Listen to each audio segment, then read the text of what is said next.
Welcome to Spoilers Intended, a podcast about series, novels, and films. In this episode, I would never eat whale, not even just the tail, to get out of jail, or if it was on sale. That's right, we're talking Disney Plus's Chip and Dale Rescue Rangers.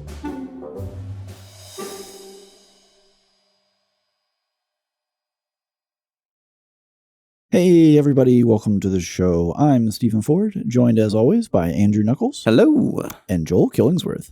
Greetings. And salutations. And salutations.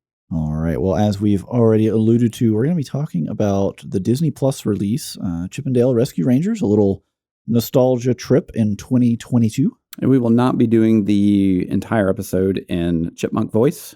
Not even a little bit. That is just something that is physically impossible. With the power of technology. Oh, we could. Well, we could do that. Just speed this right up. Please don't do that. I'm gonna listen to this on review, and we're gonna hit the intermission. It's gonna be a 20-minute episode.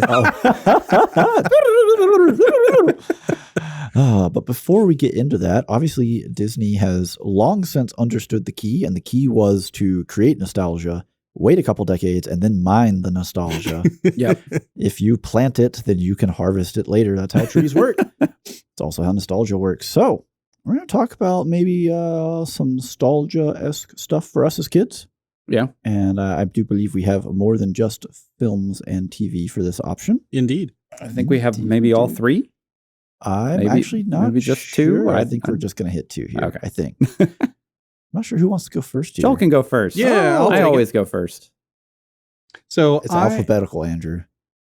No, it's not. It's your curse. All right. So I am taking the Mars Diaries. This is a series of books. We're going to have to cut that. I wasn't prepared. I had pulled this up. And Shame. put it down. Shame. Shame. Shame.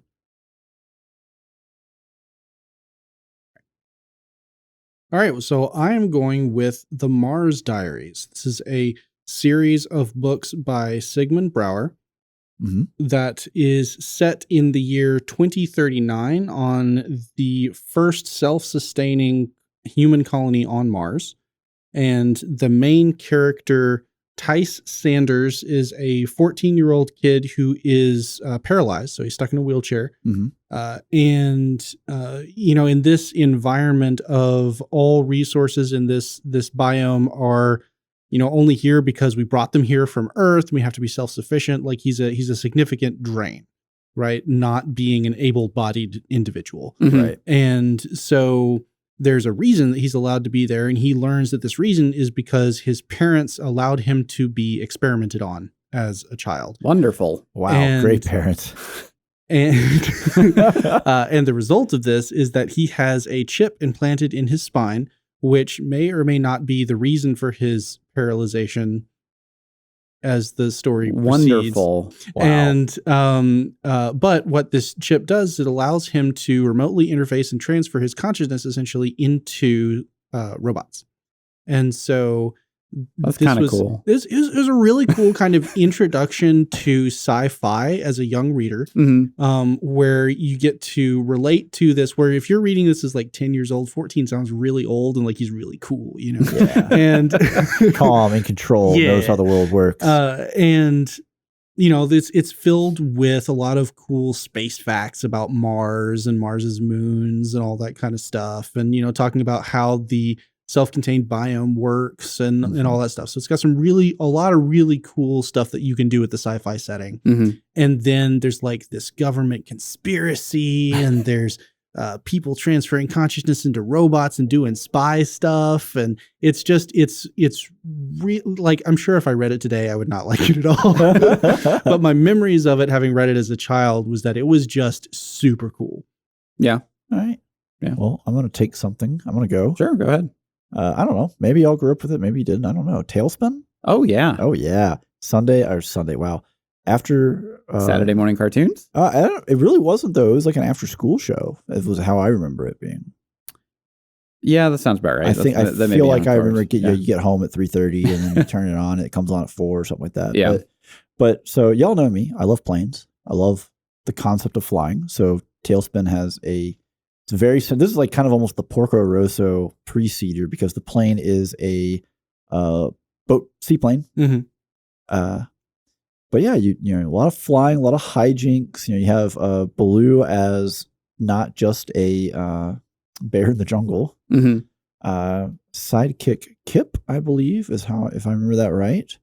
And yeah, just kind of, you know, hijinks ensue sort of stuff. It's just he's not like a fighter pilot or anything. He just hauls cargo and just, you know, Gets into hijinks. Yeah, random things happen. He's actually secretly smuggling this for a spy, and you have a really kind of bizarre world where we have all these, you know, animals acting as if, you know, like humans, Right. but just different. We have definitely a Soviet Russia analog and a few others, you know, the Sky Pirates. And I don't know, it was just, as a kid, you know, you get home from school and you turn it on and boom, go. And I think there was even an attempt at a reboot not that long ago, and it did not survive very long, which is, you know, sad. But echoing you, Joel, I'm sure if I went back and rewatched these episodes, I'd be like, this was terrible. Yeah. Yeah. What? 8-year-old me was an idiot, you know. True statement. But yeah, you know, seeing stuff like, you know, Rescue Rangers, because this is the same block of programming as Rescue Rangers, Tailspin and that were hitting in the same broadcast, basically. So yeah, it just kind of takes you back, and you look at it and you're like, yeah, those are the days back when I just accepted bad because it was awesome. Well, I mean, you didn't know any better. Yeah, I mean, but I mean, it was also awesome. You know, there's a lot of, you know, piloting and all this other stuff going on. So I was all for it. Yeah. That's my nostalgia pitch. Cool. Don't go watch it though. I mean, they have it on Disney Plus. They do. Yeah, you can try it. I mean, I'm not making any Buyer guarantees. beware. Yeah, I'm not making any guarantees on this stuff. So I am going with this kind of draws all the way back from when I was a wee lad, about 5 or 6. I'm going with Speed Racer, the original anime from 1969. Mm-hmm. Nice. Yeah. Or maybe it's 1964. Anyways, it came out in the 60s. Now I'm gonna look it up. Yeah. But so Speed Racer, his entire world revolves around racing cars And nice ascots. Yeah. So this was kind of one of the first anime to come over to the U.S. In any kind of like real form, and the animation is not good. And 1967. okay, yeah, I was right in the middle. Split the difference. Split the difference, yeah. But yeah, so everything can be solved in this anime with cars, whether that be racing to win an actual race or racing bad guys to beat the bad guys. And they're like, oh no, we lost the race. I guess we'll stop being bad guys now. Kind of. No, but there's actually a lot of death in this show. Okay. Yes. Where like basically every bad guy dies in a fiery explosion. Okay. All right. And there's kind of like some spy elements with the show if you've never seen it. So the Mach 5, which is the main car that his father Pops Racer. I was going to tell you, the family name is Racer. Speed is his first name. Okay. We have Pops Racer and Mom Racer. Yep. Oh yeah. And then we have oh yeah. And then we have Spritle. Then we have Spritle and Chim Chim. Chim Chim is the monkey. Spritle is his younger brother. Okay. Then we have Trixie, who is I couldn't have told those apart. Trixie is his girlfriend, but she can also fly a helicopter. Oh, that's good skills. Yep. It comes up an awful lot. A surprising more than you would again, assume. everything in this universe can be solved with cars. Yeah. And but yeah, okay, so the Mach 5 was invented by Pops Racer, and it has basically lots of little like gadgets and stuff. So it has like a little buzzsaw blades that can come out of the front, or it has jump jacks, meaning that you can literally jump the car. Like it like it's a Bond car. Oh yeah, it does. That's a good representation of the sound effect too. And I mean, and you know exactly what that does whenever it does it. But it has like a little like homing robot bird thing. Has bulletproof glass. It can go underwater. Ooh. It can climb up mountains because it has like these little tire spikes and stuff. It does a lot of cool stuff. Yep. So throughout the show, like there's just, you know, it's very episodic. So, you know, most everything is kind of solved by the end of the episode. Every once in a while, it'll be a 2-parter or 3-parter. And but it always revolves around some kind of race where they're going to go, and then like some mad scientist has figured out how to make a monster car, and they have to figure out how to beat the monster car with the Mach 5. Yeah. But also there is Rex Racer, or no, Racer X, excuse me, yeah. who is Speed Racer's long lost brother, Racer. Rex Racer. Rex Racer. Yeah, you're getting there. Yeah. And he is kind of like the antagonist. The overarching antagonist for the show, but he's also like helping Speed at times because he's still his big brother. Okay. But they don't know it because they think that Rex died in a wreck in a fiery crash. I think that Rex died in a wreck. It was almost prophetic. But the fun part about if you watch the show now, one, it's terrible. But the dub is brutal, absolutely brutal to watch.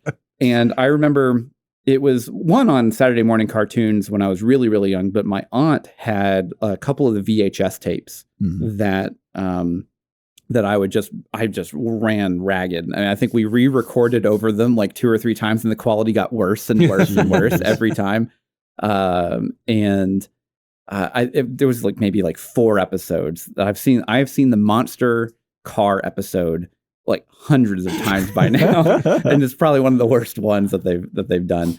But yeah, if you really want to trip, go and watch just the really, like, the original 1967 Speed Racer, which is actually Mach Go Go Go, which is onomatopoeia for basically the sound of an engine. Okay, like go go go go go go. But then, when they brought it over to the US, they're like, no one's going to understand that. So it has to be Speed Racer, which is just his name. Because it makes sense. Yeah, it's definitely early era anime. I mean, it's one of the earliest. Yeah, and you could feel it. Yeah, because I think Astro Boy came out in like 1950. I think Astro Boy was 8. I wonder if Astro Boy was your 64 actually. No, Astro Boy came out in the 50s. Was it 50s? Yeah. Well, now I'm gonna have to look. Okay, so we are talking about Chippendale Rescue Rangers, not the 1989 version, but the 2022. Yes, those are all numbers. Yes. So, looking at a quick bad synopsis of this film. Before you do, Astro Boy, 1963. Oh, wow, I am terrible. Anyway, speaking of terrible, moving on. All right. So it wasn't that bad. Chippendale Rescue Rangers. All right. So we are dumped into a world where the classic kids cartoon show Chippendale Rescue Rangers was a show that was produced by actors who are animated chipmunks. Yes. And the rest, right? So it is this world in which we have our story for this movie is about Chip and Dale, who are the actors have the same name as the characters they played in the show. But they're actors. They're not actually rescue rangers.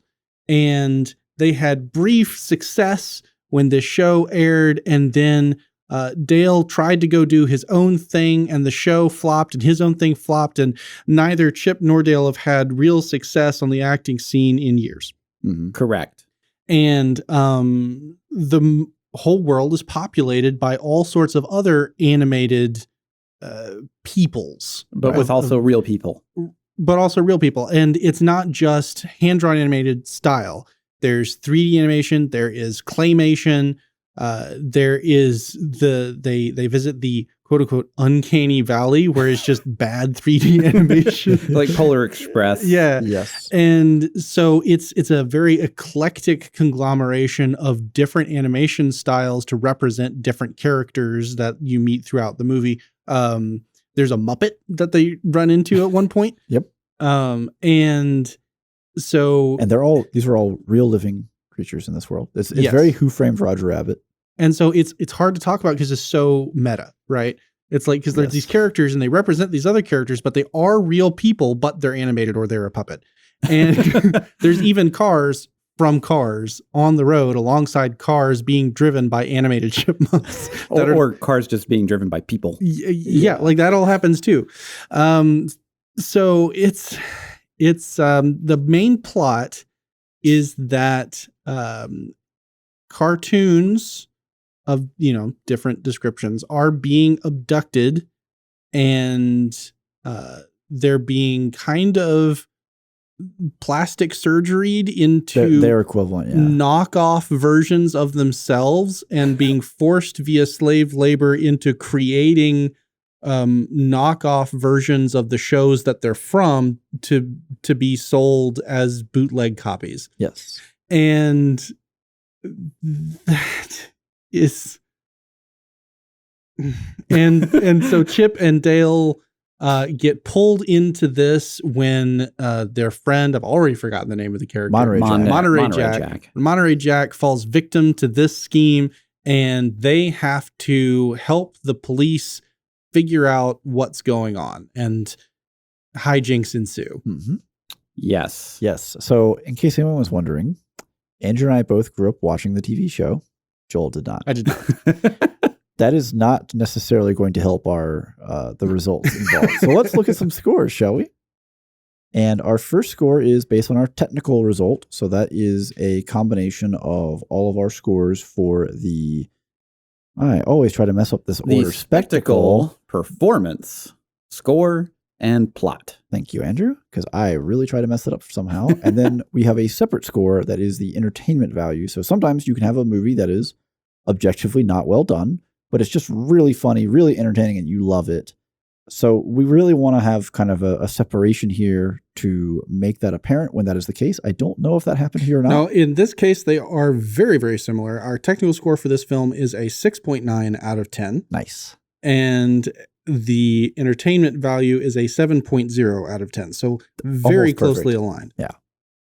That kind of that 7 threshold right there is kind of represents as it's all right. Probably wouldn't watch it again. It's fine. It's hovering on the verge of, do I want to watch this again? Yeah. Or if it was just on TV, would I leave it on? Yeah, maybe, but I have to seek it out. Ooh, I don't know. Let's throw out some goods and some bads, right? The good, at least from my perspective, is watching just the hilarity of all of the different animation styles being thrown together in under the ludicrous premise that these are real beings that all exist in the same space. Yeah. Is just really funny. And they really amp that up with the claymation in particular. Yes. And the way that interacts with the animated characters, and then also the real actors, and the size differences involved are just really hilarious. And so all of that coming together creates a cacophony of imagination, if you will, that is,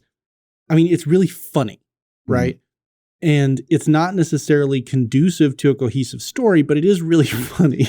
So all I'm going to say is that an executive with Disney took his kid to see Warner Brothers Space Jam 2 and said, we have a lot of properties. We could do a movie that's just all cameos all the time, and we could do it better than them. And that's what they set out to do. Well, what's interesting is there really wasn't a ton of name cameos in the film. I mean, there's a lot, but it's nothing compared to like the Space Jam 2 movie, which I did not see, but I saw the trailers. But they don't call out specific names, but there's so much going on in the background of different characters. Yeah. And kind of like there are YouTube videos where people are like, here's 100 cameos in Chip and Dale's Rescue Rangers. Here's 300 cameos. And I can tell you which one of those I watched and which one I didn't. The long one. Yeah. But yeah, so I mean, it's interesting. It's an attempt. It's cool to see some of these characters. It's very unsettling to have, like Who Framed Roger Rabbit, right? I saw that in theaters, and you had hand-drawn animation and live action. And is that world a little weird? Yes. Is a world where you have hand-drawn animation, live action, and then varying degrees of excellence in CGI, like just decades difference of CGI. That world is a lot harder to watch as a cohesive whole. So there's a lot of, and we'll get into this when we get into the spoiler section of the film. And I forgot, also stop motion claymation done via CGI. Yeah. This is definitely a world you don't want to squint at too hard. No. Because I'm assuming there were like video game characters that were walking around, right? Were there, or was it just? There may have. I don't know if they covered that or not. Actually, Well, okay. So, question. I'm just kind of throwing this out in the ether here. If you have multiple versions of a game, like so you have Tomb Raider 1, Tomb Raider 3, whatever. Yeah. Well, I assume that they got animation surgeries done, so it was like continual facelifts that they were going through. Because we do have the example of Dale having the CGI improvement. Correct. The Alvin and the Chipmunk style CGI, which is a bad form of CGI, but it's okay. I think that was kind of the joke. The joke is that it's someone who has been involved in Hollywood and they're kind of aging out of it and they're trying to keep up. So they're getting all the Botox and all this. This is what it's meant to lampoon. It's just, you have to stare at this on screen over and over again. It's like, man, this is hard. So I actually really did like a lot of the mixing of animation and just different styles for stuff, because it was definitely fun, especially because this was, I think, an easy way for Disney to still have classic designs like Chip, who was just, cell animated. He's still 3D, but he's cell animated. Mm-hmm. And then you have it's such a weird movie because it's kind of one of those things where I don't know if it should exist, because there's a lot of just really weird things in it. And it's got a strange target audience too, right? Yes. Because it's very specifically targeting 90s Disney cartoon nostalgia. Yeah. Which are people our age. Right. But at the same time, it is structured in such a way as to be a children's film. Yeah. And I did watch this with my children. And the oldest, who is 7, had a very difficult time figuring out what was going on, because there was so this comes after a show called Chip and Dale Rescue Rangers, but the show is just a show in the movie, so it didn't really happen. So there's no continuity between them. But these characters are the actors who are the characters in that show, but they have the same names. And anyway, it was just tough one to on explain. And on and on. Very difficult to explain for him to grasp what was going on, because he doesn't have the context and of seeing all, even a fraction of the source material. Yeah. And on top of that, it being so heavily referential and then having such meta concepts made it very difficult for the children to enjoy really at all. And the humor itself was actually pretty funny. Like there were definitely a lot of times where I was genuinely laughing throughout the film. Well, the first time that I genuinely belly laughed was when they explained what the plot was. I was like, that is so ridiculous that it made me laugh. Yeah. There are some problems with the plot. But, I can't really say any specifics. It's just such a weird movie. And it's because I am the target audience for this, because I watched Chip and Dale Rescue Rangers when I was a kid, and I love Chip and Dale Rescue Rangers. It was Indiana Jones and Magnum PI, and they have cool gadgets and all these other kind of things, and I was watching it and I was like, this is fun, I guess. It was just such a weird. They didn't really lean into any of. It was kind of like Rescue Rangers. Yeah, it was an uncanny valley watching the uncanny valley. It was just kind of like this. Just I don't know. It was just an experience. Yeah, it was like you had Meet the Robinsons' googly eyes staring at Polar Express dead eyes, and neither of you could figure out who you really were. I was sad that there wasn't as many direct Disney character references in the film. Yeah. I did appreciate, again, you already mentioned it, the humor, right? I think especially if you have a good understanding of the meta at play, the humor lands really well. Yeah. You have to be in on the joke. Yeah, there's a lot of quote unquote required reading without it being required reading. Yeah. In a sense. It's like you're trying to explain to your mom why you laughed at this image on your phone, but it's like the meme that was built off of a meme that was built off of a meme. Yeah. Yeah. And it's just I can't, I got to get a graph or something. There's just so much cultural context. Yeah. That's actually kind of what I was about to exactly say. It was it's explaining a meme to someone that doesn't, that doesn't understand memes or doesn't understand like even just the base concept of what you're talking about. So you have to go to like 6 levels deep to be like, okay, so like this one guy did this one thing this one time that was really funny, and then people made memes out of it. But then you had this guy and he made a riff on that one, and it's just like it just gets so top level that you just can't explain it. Yeah, it doesn't, and it doesn't really matter if you're beating the horse or dissecting the horse. The horse is still dead, right? Like it's just not funny. That's right, boys and girls. Before we get back to the show, here's a word from our sponsor. Do you like spoilers? Of course you do. Check out spoilersintendedpodcast.com for all your spoiler needs. Now welcome back to Intermission Spoiler Rescue. Last time we left our heroes poised on the precipice of spoilers. For our listeners who may be faint of heart, beware the spoilers.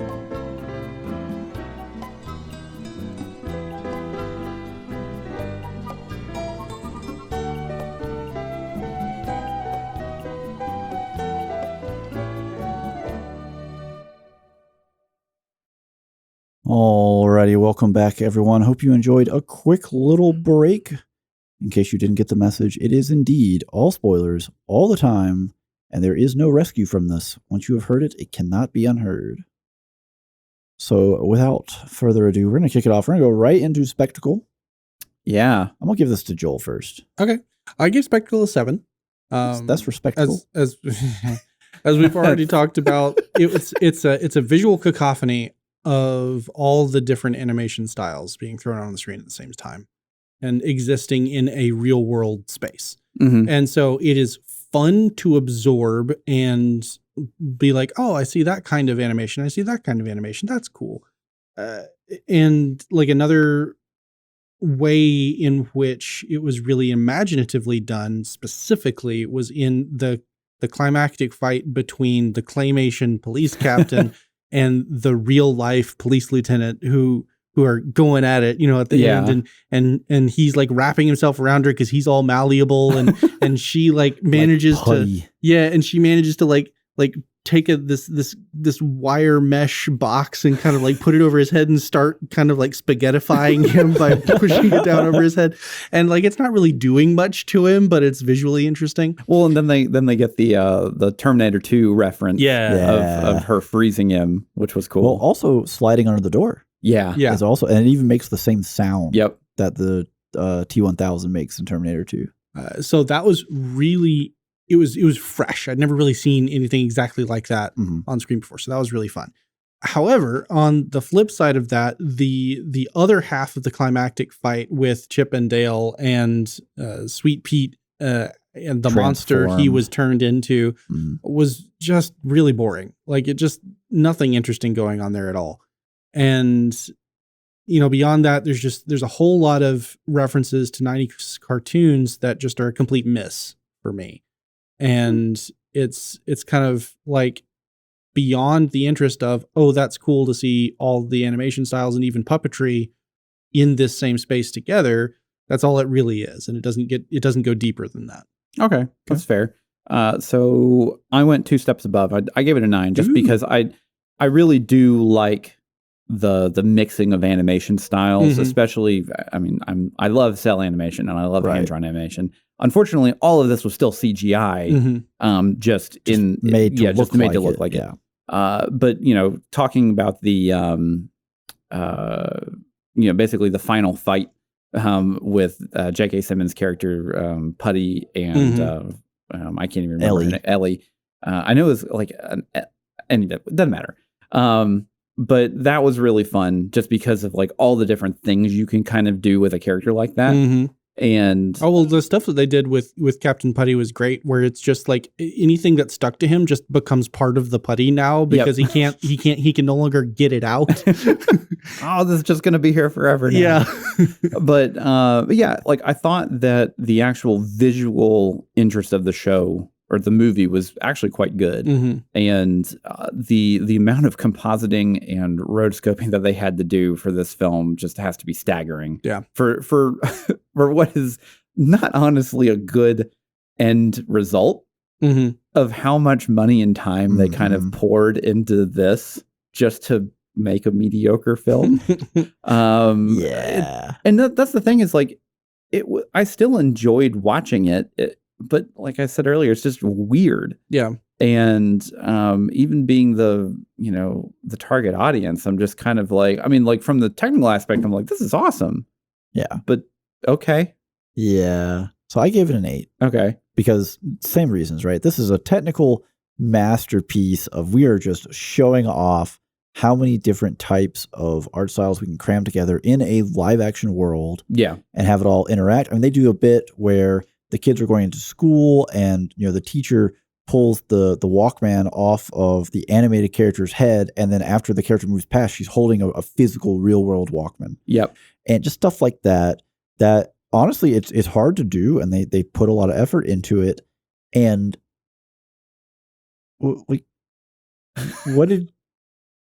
I can respect it, but boy, we put a lot of effort in for just, a 7. Yeah. Right. Well, one part that got me a genuine laugh was whenever Chip was walking home and he had the AirPods in his ears. Oh yes, because they're like real world AirPods on his quote unquote 2D animation ears. Yeah. And I was just like, it's just one of those things where like a lot of the smaller details like that were really cool. Mm-hmm. Right. And hilarious just because of like just the visual comedy of this chipmunk that's walking around with full-sized ear pods. Yeah. Or like all the movie posters, right? We have the Fast and Furious babies. Yep. that is rated R and actually has the actual like producer's name as the director or whatever. And Mr. Doubtfire, Meryl Streep. Like they put all these really funny references in, and like there are moments where you could slow it down because they just filled the world with stuff. And at the same time, though, it's a little oppressive. There's just so much noise, almost. Yeah, visual noise, I guess I should say. Yeah, so it's a lot. It is a very interesting film. It really, yeah. So performance? Yeah, I gave it a 7. Okay. I feel like that might be par for course since we got a 6.9. Yeah. It was acceptable. Highlights, lowlights, anything? No? I liked Sweet Pete. He I don't know how to describe it. Like he's just, his character animation was weird just because that he's a 3D character, but he's still 2D. But his actual I just like the way that he carried himself. I don't know how to describe it. I mean, and Andy Samberg was fine. J.K. Simmons, obviously, I think is probably the standing, the outstanding character. Yeah, the standout. Excuse me. But yeah, I mean, like Andy Samberg was fine as Chip. He was Dale. Dale. Yeah, I always get them mixed up. Yeah. So Chip has a black nose like a chocolate chip.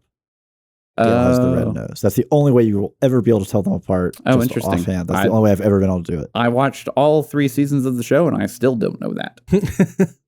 Even now, he doesn't know that. Yep. It's going to really blow your mind. I think there was only technically 1 season of Rescue Rangers. Really? I thought there was a couple. I'm going to look. No, it was like at least 2 or 3 years of run. I feel like it was 2, but it still gets conglomerated in as 1 season. Oh, it may be considered one. It's like 65 episodes or something like that. Anyways, I'm going to jump in. Okay. I gave it also a 7. Okay. J.K. Simmons, again, is the standout here. As Captain Putty. As Captain Putty, just by far. He got some of the best lines. And he's done a lot of obviously live action stuff before, but he also, in terms of voice work, played Omni-Man in Invincible. Okay, yeah. Yeah. So he has familiarity. He's not just a name that was brought in to be a voice. He has familiarity with the concept of voice acting, right?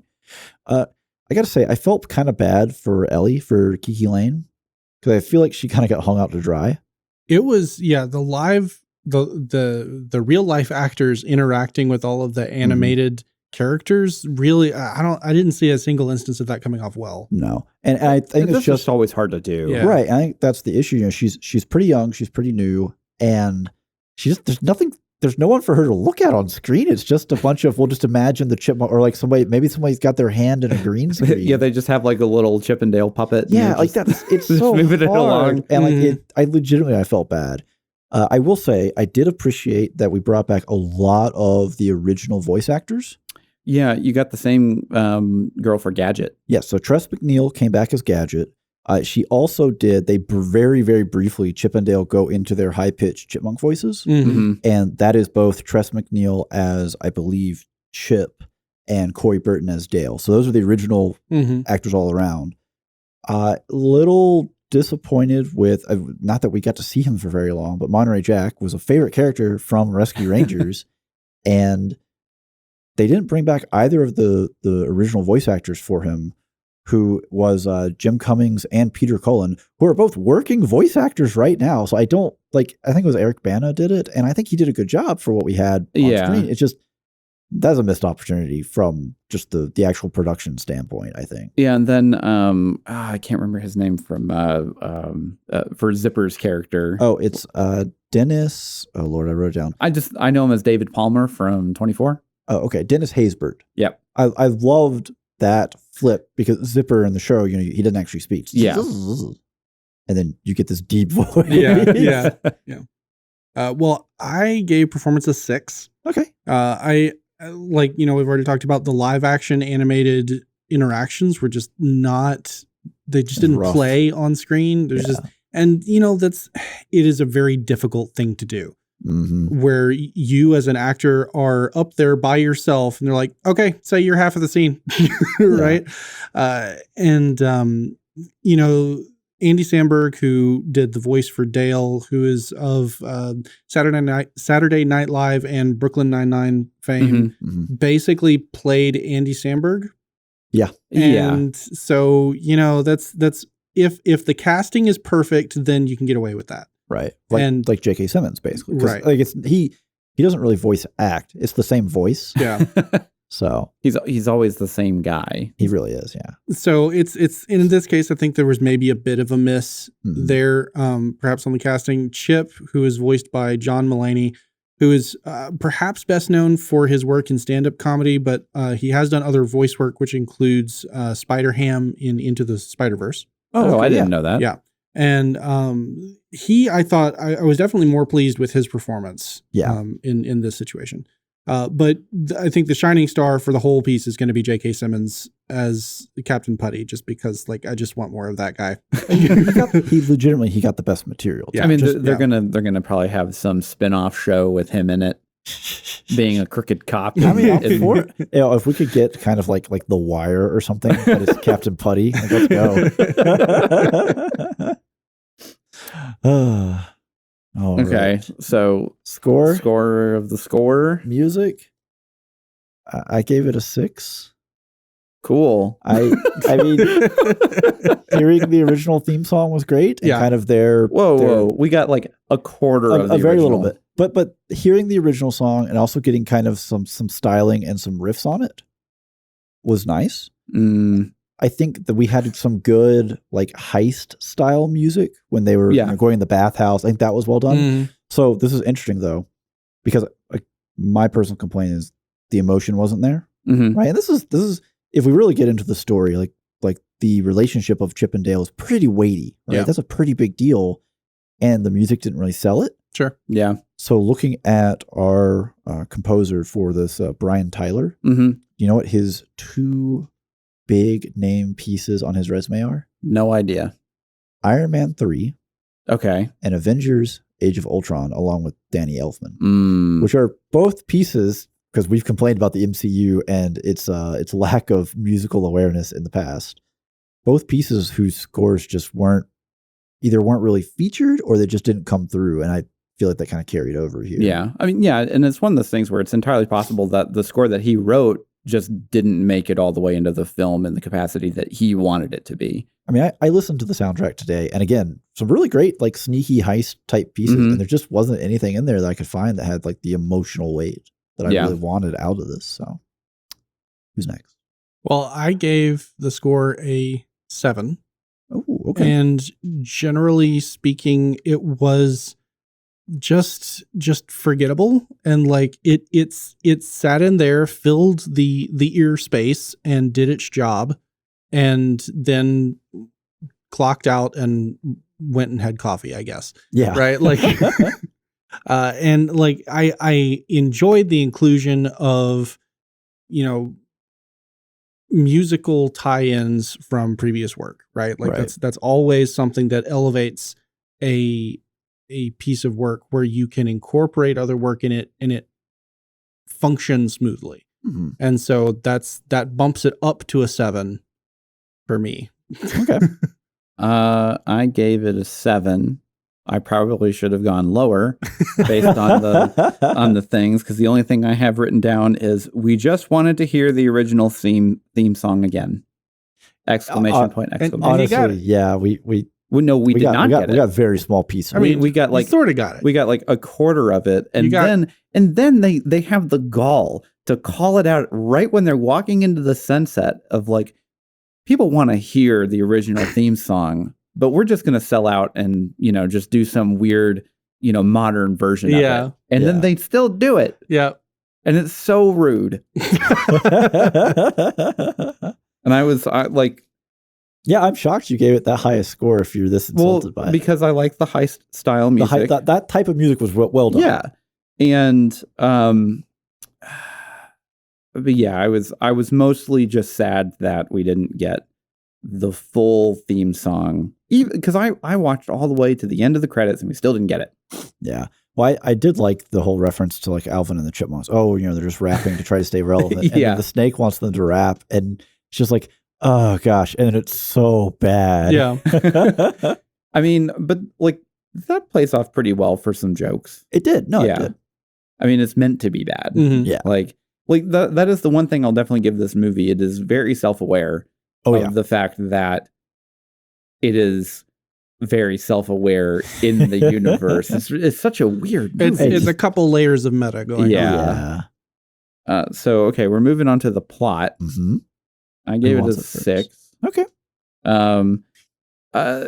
So, okay, I'm not going to lie. I spent at least a good third or 2/3 of the film thinking that Dale had something to do with Monty's disappearance. Interesting. Because there was no actual scene of Monty being kidnapped. Mm-hmm. Right. So, like, the last time you see Monty, Dale comes in the room because Dale was there, and then Chip leaves. Oh, and then maybe it's all just a plot to get Chip to come back and do that. Oh, that would have been... Well, because that's the only thing in my mind of, like, because that's the last time you see him, and then, like, there's just a call of, like, oh, Monty got kidnapped. And it's like, what?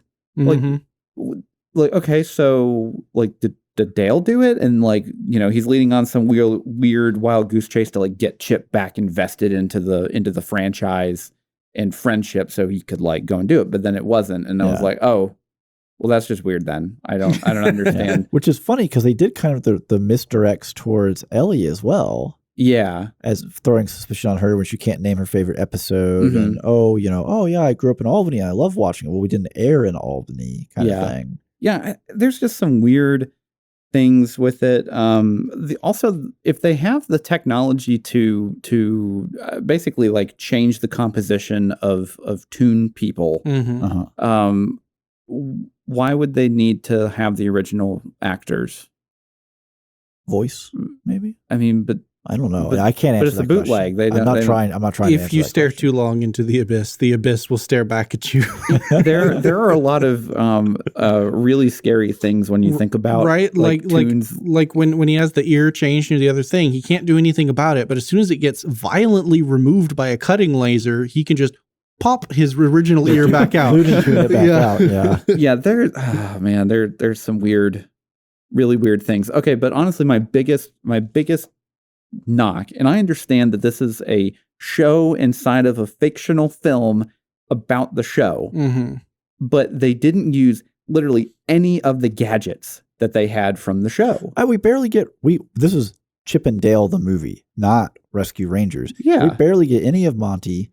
We barely get any of Gadget or Zipper. Well, and then they poke fun of the fact that she's like, oh, my on-screen persona is exactly like the one that I have in real life, and it's just like, okay, yeah, that's fine. You get a pass here because they need to have the bubble glider, but they have the bubble glider. Give us like the suction cup crossbows and like all sorts of other. They have it the gadgets in the they have it actually on the thumbnail for the film. Yeah, on Disney with Plus. them holding the crossbows and they don't use it. Yeah, I was mad. Never use it. I was mad too. And we use fireworks instead, so we could get the Disney Yeah. Continue, someone. All right. Well, I gave plot a 6. Okay.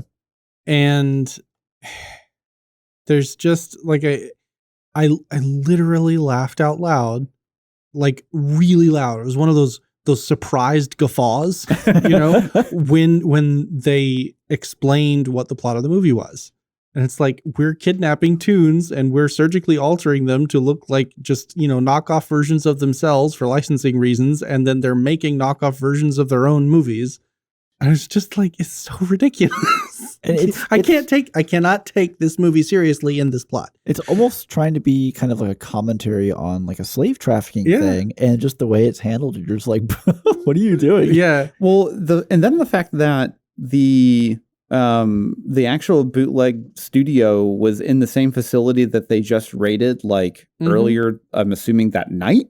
Well, yeah. I mean, talking about logistical issues with the set blocking, though, the original action piece when they're raiding the bootleg factory and they get into the surgery chamber and they have to figure out a way to get the chipmunks into the surgery machine so that we can have a suspenseful action sequence where they have to dodge lasers and all of this stuff, right?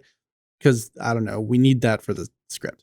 And so it relies on Chip and Dale's mutual stupidity to touch strange buttons in a laboratory. And then jump into the one spot. And then when the alarms go off and the doors start closing, they jump into the very small space that is the only place anyone could possibly be in danger. Yeah. Oh, yeah. Yeah, that was a problem. It was so bad. There is a lot of logistical hoops that have to be done. I feel that we're giving this too high of a score. You know what? It is entirely possible. We're discussing this, and I'm sitting here going, I gave it a 7. Oh, well, I was nice in the sense that the basic plot is pretty reliable, right? Dirty cop, and we've got Hollywood, high celebrity tie-in type thing going on. That's pretty reliable. You don't want to stare at this universe real hard. And I'll give them credit with the misdirect with Ellie, where they kind of made it seem like, oh, is she the one that's at fault? And then they find out it's not. I really missed. We just didn't get much of Rescue Rangers. We just it was just Chip and Dale. And I'll give them a lot of shout outs for the humor and the references. They reference the cabinet maker Chip and Dale, right? Which is where the actual name came from originally. Yeah, or the dancers. Yeah. Well, yeah, they're not related to the show. But yeah, they reference that. But I should have given this a worse score. so we're talking ourselves down as we go. I know, like Sweet Pete, right? Pretty decent villain as far as it goes. Yeah. Interesting thing. Embittered child star kind of. Yeah, and so it fits. So you want to hear something horrible? Mm-hmm. They took kind of the plot of the actual child actor who played Peter Pan for Disney, Bobby Driscoll, who as he got older couldn't get any roles and basically became bitter and used drugs and then ended up dying of an overdose and like a really horrible sad tale. And they made him the villain. Yep. What are you doing? That's man. Disney, be a little more this is a very self-aware movie. Disney, you should be a little more self-aware in this moment. Yeah. Yeah, right? Right? Well, okay, so then you have just these really weird so you have Ugly Sonic.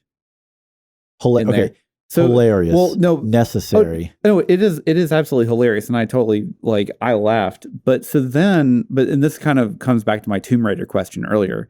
So there's two versions of Sonic. Yeah, who's good? Where's good looking Sonic? Yeah, so there's Ugly Sonic. Well, he's off making movies. Then there's normal Sonic. So that means that there are multiple versions of these people that exist. Or is it were they twin brothers? And they cast the first one because they really liked him. And they're just well, you just don't look good enough for it. So they cast this better looking brother. Yeah, maybe. I mean, but we don't know. We don't stare at this universe too hard. But if they have multiple games that come out, is some person creating these people, these sentient beings? Whenever they oh God, it hurts. It hurts my brain a little bit trying to think about it. Okay, so well. I've got one more. You gotta go ahead. Question to pose you. So one of the key parts of the whole kidnapping and smuggling routine, right? Is they erase the character's mouth, right? So during the kidnapping, so they can't scream. Well, it's a cartoon holding an eraser, using an eraser on another cartoon. Is he not like erasing his hand at the process? Only if like you got some friction. Only if undue rubbing occurs. And there has to be some friction there. Like maybe there's a way to activate the eraser. It feels like you would let the CGI character hold the eraser and not the animated character, just for safety's sake, right? Right. I don't know. It's just stuff like that. Again, it's just don't stare at this universe too closely. Okay, so outside of just like really weird nitpicks like that, like the actual plot just still doesn't really make any sense because like this whole they don't ship them overseas and they're not actually shipping them overseas. We raided this building and somehow we didn't find like 6 sound stages. Yeah, that's not good. And you could go far as to say that Putty, like, you know, because he's the police chief, maybe he was like, hey, don't go over that direction, or I've already checked these rooms. Yeah, entirely. But you can't hide sound stages like that. Oh, okay, all right, hold on. I got a good one, a good gift form, right? Okay. So Chip, when they're in the bathhouse, right, he doesn't know the code for the locker and goes, oh, macadamia nuts. Like he smells it. That means there's oil on his fingers. And he lights them at, hey, that was actually, there are some real movies who think they're doing spy stuff that I would like to see pull a trick like that. Cause that was a good trick. I appreciated that a lot. I did like the bathhouse, like the whole sequence was good. Yeah. Don't do your New York accent. Hey, forget about Yeah, and he's dressed up in like a top hat and cane and when they're trying to get into the actual like the interaction between Chip and Dale was actually quite good and it was fun, and that's pretty much the thing that drove a lot of the film was just their general interactions that helped. Sounds like it's time to talk about entertainment. Yeah. So, were you not entertained? I gave it a 7. Hey, what do you know? I gave it a 7. Hey, what do you know? I gave it a 7. Yeah. Wow. That is, I think, for all of us, right on the threshold or just below the threshold of, we'll rewatch this. I'm sure it'll happen at some point, preferably later than sooner. I might do it just to go look for some of the cameos. It might actually be better on a rewatch than on first pass. Well, that's not. Well, hold on. Well, that's not get too far. I could probably be on that because like it's so absurd that on first blush it's just kind of off-putting a little bit. There's a lot. Yeah. And so coming back to it, the things that stand out are still there because you've got all of these different animation styles that are all cohabiting the same real world space, and the technical mastery on display has not diminished. Yeah, that's correct. There's no worthwhile mystery in the plot, so you haven't lost anything there. But you've gotten over the shock of just how bizarre this world is. That's fair. And I mean, I liked, the concept of kind of the con circuit where, they all see each other every week and you got, Lumiere over here. Yeah.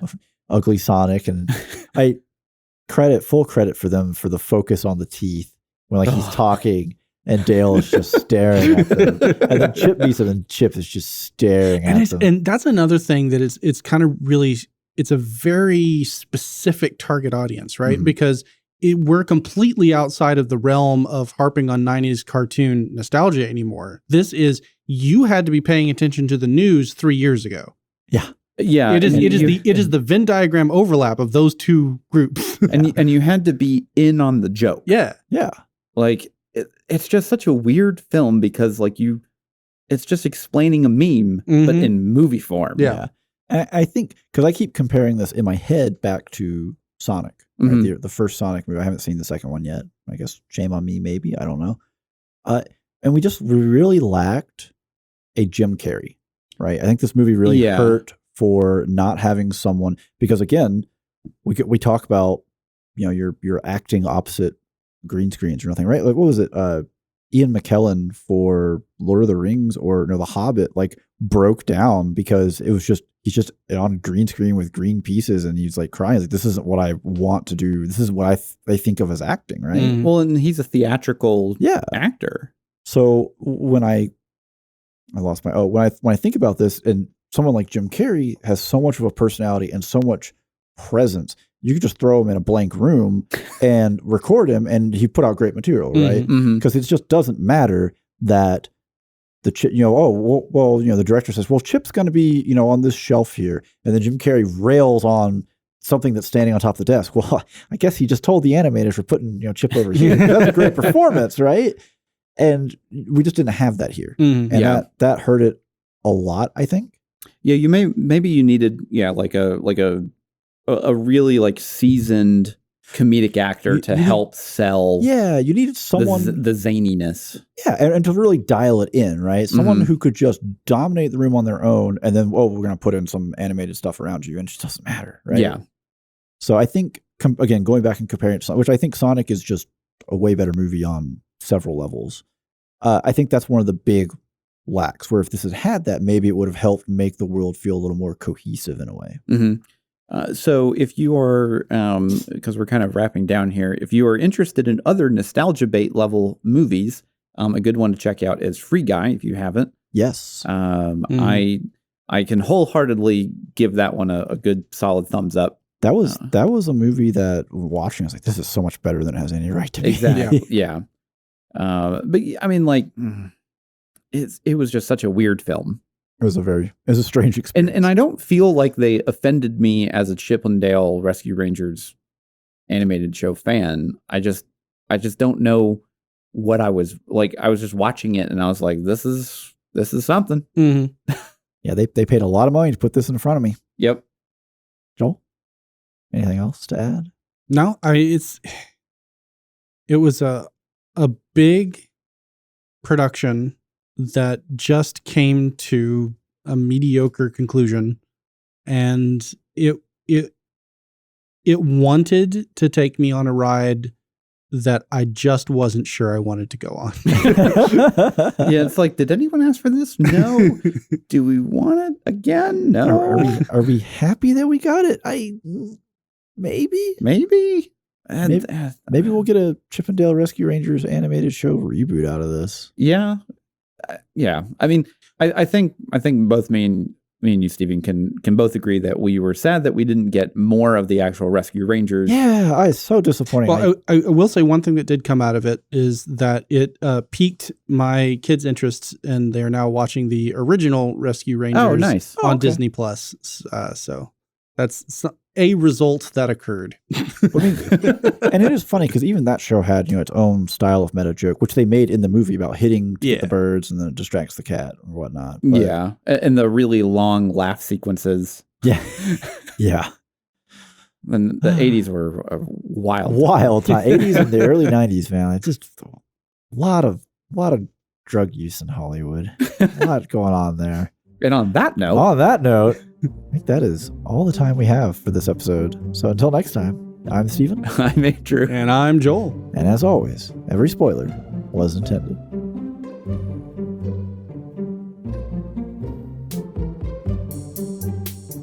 Thank you for tuning in. If you like what you heard, you can support the show for as low as $1 at patreon.com/spoilersintendedpodcast. We also have a Discord server and would love to have more people joining in the conversation. Links are in the description below. Thank you.